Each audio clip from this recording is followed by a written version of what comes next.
India മുന്നണിയിലെ 19 MP-മാർ പുറത്ത്. ഇതിൽ 18 കോൺഗ്രസുകാരാണ്. കൃത്യമായ പരിഗണന പാർലമെന്റിനകത്ത് ലഭിക്കാതെ ആയപ്പോഴാണ് അവർ പുറത്തേക്ക് പോകുന്നത്. ഇത്തരത്തിലൊരു നീക്കം ചരിത്രത്തിൽ ഇതുവരെ ഉണ്ടായിട്ടില്ല എന്നാണ് ഇപ്പോൾ രാജ്യം മുഴുവനും പറയുന്നത്. എന്നാൽ BJP-യുടെ കൈകളിൽ ഭരണം എന്ന് ലഭിച്ചുവോ അന്നു മുതൽ പ്രധാനമന്ത്രിയായി മോദിയെ വാഴ്ത്തപ്പെട്ടുവോ അപ്പോൾ തുടങ്ങിയതാണ് സകലത്തിനെയും തട്ടിത്തെറിപ്പിച്ച് കാറ്റിൽ പറത്തിയുമൊക്കെയാണ് ഈ രാജ്യത്തിന്റെ ഭരണം മുന്നോട്ട് പോകുന്നത്. ഇത്തരമൊരു സാഹചര്യത്തിൽ ഫെഡറൽ സംവിധാനത്തിന് യാതൊരു പരിഗണനയും നൽകാതെയാണ് കഴിഞ്ഞ ദിവസം പാർലമെന്റിൽ ധനമന്ത്രി നിർമ്മല സീതാരാമൻ ബജറ്റ് അവതരിപ്പിച്ചത്. ഇവിടെ നീണ്ട മണിക്കൂറുകൾക്ക് ശേഷവും കേരളത്തിന് ഒന്നുമില്ല എന്നറിഞ്ഞതോടെ പ്രിയങ്ക അടക്കമുള്ള ഇന്ത്യ മുന്നണിയിലെ 19 MP-മാർ നേരിട്ട് നിർമ്മലയുമായി ഏറ്റുമുട്ടാൻ ഒരുങ്ങുകയാണ്. ഇതിനു മുൻപ് പ്രിയങ്ക പാർലമെന്റിലേക്ക് കാലെടുത്ത് വെച്ച ഉടനെ നിർമ്മലയുമായി കൂടിക്കാഴ്ച നടത്തിയിരുന്നു.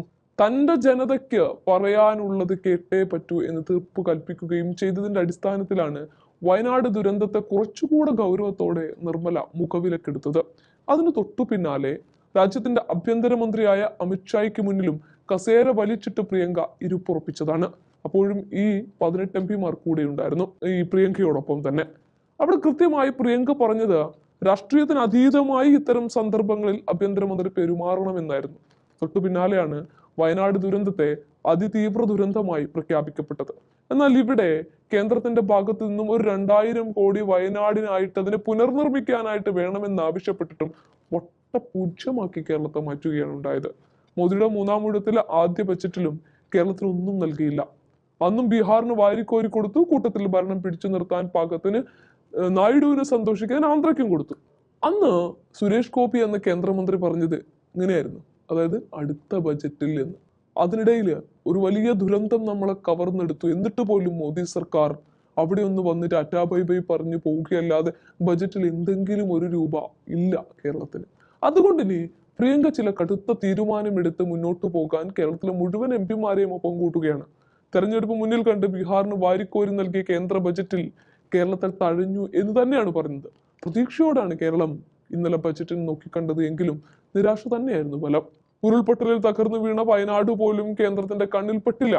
വയനാട് പുനരധിവാസത്തിനും വിഴിഞ്ഞം തുറമുഖത്തിനും പ്രത്യേക പാക്കേജുകൾ വേണമെന്ന ആവശ്യം കേരളം മുന്നോട്ട് വെച്ചിരുന്നു. അങ്ങനെ 14 എണ്ണമാണ് വെച്ചത്. എന്നാൽ പ്രത്യേക പാക്കേജുകൾ ഒന്നും സംസ്ഥാനത്തിനായി അനുവദിച്ചില്ല. വയനാടിന്റെ പുനരധിവാസത്തിന് 2000 കോടിയുടെ പാക്കേജും വിഴിഞ്ഞത്തിന് 5000 കോടിയും വേണമെന്നായിരുന്നു പ്രധാനമായിട്ടും മുന്നോട്ട് വെച്ച ആവശ്യം.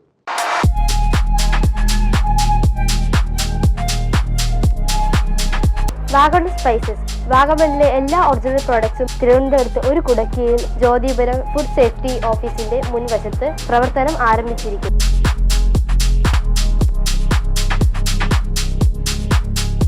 കശുവണ്ടി, കുരുമുളക്, ഗ്രാമ്പു, ഏലക്ക, പട്ട, കാഷ്യൂനട്ട്, നട്ട്സ്, ആൽമണ്ട് എന്നിവയെല്ലാം ഇവിടെ ലഭ്യമാണ്.